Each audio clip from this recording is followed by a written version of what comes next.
பொருந்தாதது யார்? ஒருவரை ஒருவர் தாங்கி ஒருவர் பேரில் ஒருவருக்கு குறைபாடு உண்டானால் கிறிஸ்து உங்களுக்கு மன்னித்தது போல ஒருவருக்கொருவர் மன்னியுங்கள். கொலோசியர் 3:13. மிகுந்த ஆவிக்குரிய ஈடுபாடுடைய ஒருவருடைய குடும்ப வாழ்க்கை அவ்வளவு சுவையானதாய் இருக்கவில்லை. அவர் தனக்கு கிடைத்த மனைவி தனக்கு பொருத்தமானவர் அல்ல என்று அவ்வப்பொழுது உணர்ந்து வேதனைப்பட்டார். தன்னுடைய எண்ணம், சிந்தனை, ஆர்வம், சுவை, காரியங்களை பார்க்கும் விதம், மனோபாவம், புரிந்து கொள்ளுதல் ஆகிய விஷயங்களில் தன் மனைவி கொஞ்சம் வித்தியாசப்படும் போதெல்லாம் தனக்கு பொருத்தமான வாழ்க்கை துணை அமையாமல் போய்விட்டது போன்று உணர்ந்து வருந்துவார். ஏன் தனக்கு இப்படி நிகழ்ந்தது என்ற கேள்வி அவ்வப்பொழுது அவருக்குள் எழும்பும்.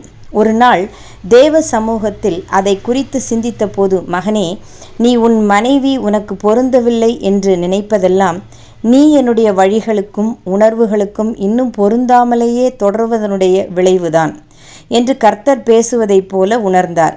அது தன்னுடைய மனோபாவங்களை இன்னும் சற்று ஆழமாக ஆராய்ந்து பார்க்க அவசியமாயிருந்தது. பொருந்தாதது மனைவி அல்ல, தான் தேவனுடைய நினைவுகளோடு இன்னும் சரியாக பொருந்தவில்லை என்ற அந்த எண்ணம் அவருக்குள் ஒரு பெரிய புரட்சியையே ஏற்படுத்தியது.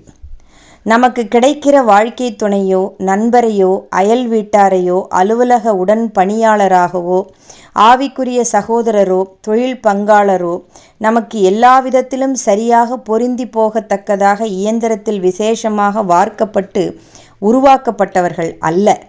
எவ்வளவுதான் பொருத்தம் பார்த்து பல விஷயங்களை செய்தாலும் குணத்தால், பண்பால், பழக்கத்தால், கொள்கையால், உணர்வால், புரிந்து கொள்ளுதலால், நடைமுறையால் பொரிந்து போகாத சில அம்சங்கள் இருக்கவே செய்யும்.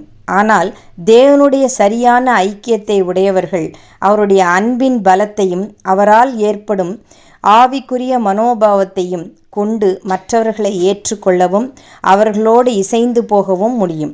சில வேளை அது ஒரு சவாலாக இருக்க முடியும். சவாலை சந்திப்பதுதானே கிறிஸ்தவ வாழ்க்கை.